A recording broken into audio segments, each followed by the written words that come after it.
bans background checks to prevent gun sales. Let's continue our conversation on gun control now. Earlier today, I spoke with Mathew Larosiere.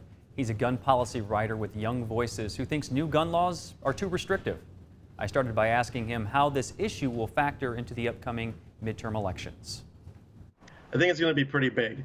It's been something that's been driven at pretty heavily over the past few years, although very interestingly, the Obama administration was actually on net liberalizing for gun rights.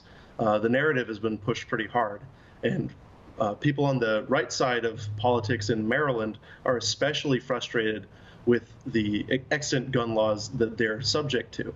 It's some of the strictest and most arbitrary in the nation, where there's almost no way to effectively use and have a firearm for self-defense in Maryland that doesn't feel like stepping through a minefield. And there's a lot of citizen rights organizations in Maryland that are using their own state as a negative example, showing what little help it does make. 3 of the deadliest 5 mass shootings in U.S. history have occurred in the past 3 years, since 2016. There was Vegas, Orlando, Sutherland Springs, Texas. Mm-hmm. There is near universal support for ideas like background checks. Why do you think there hasn't been more action on that front?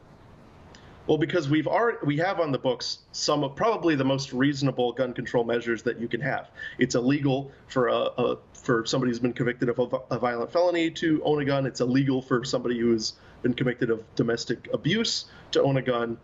And we have a background check system already in place. All of these regional measures are already in place. And when we see that it still can't completely stop the violence, people just want to reach for more.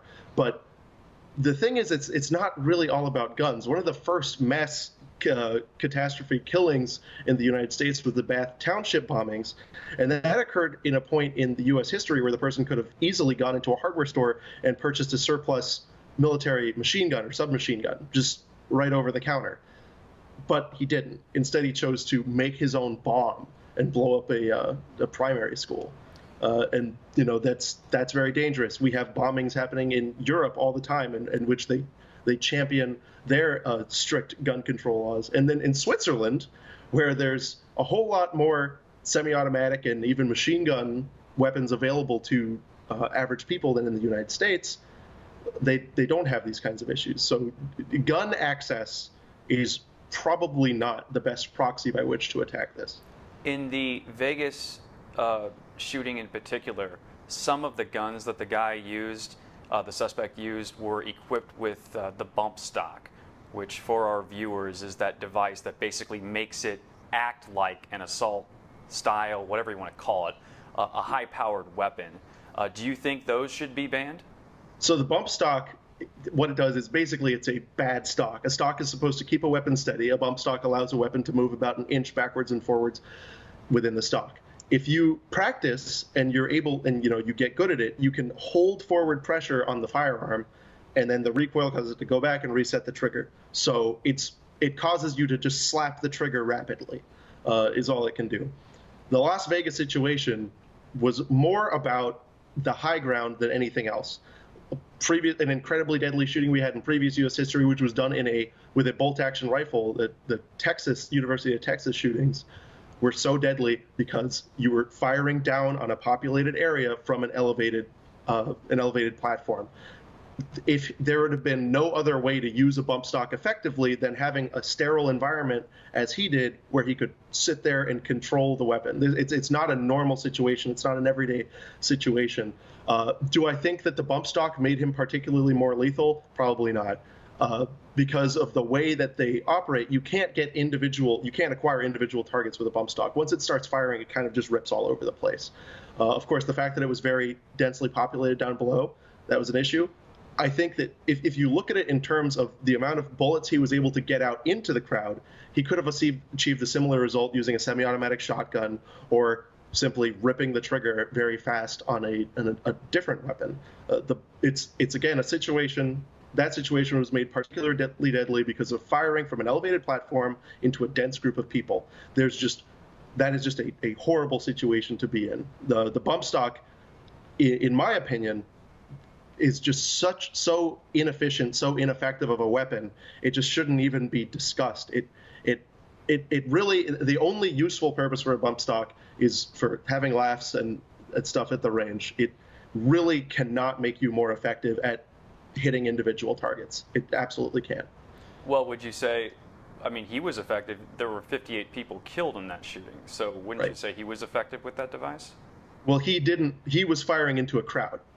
No matter what you do, if you're just letting loose rounds into a crowd, it's going to be catastrophic.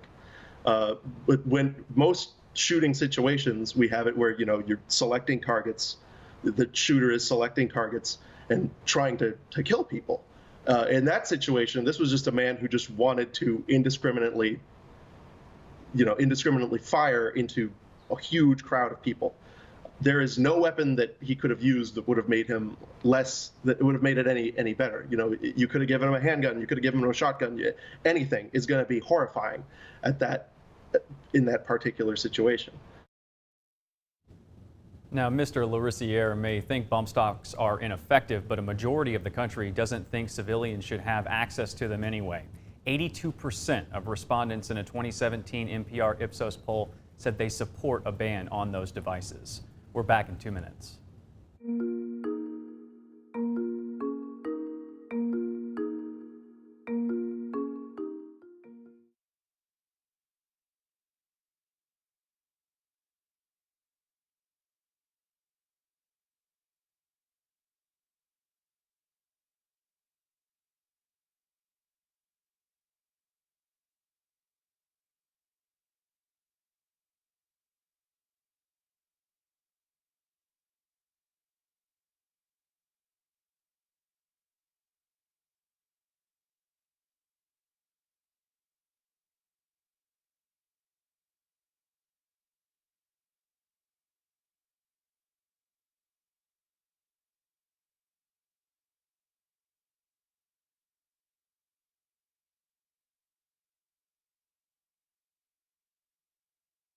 Former FBI Director James Comey declined a request for a closed-door interview with GOP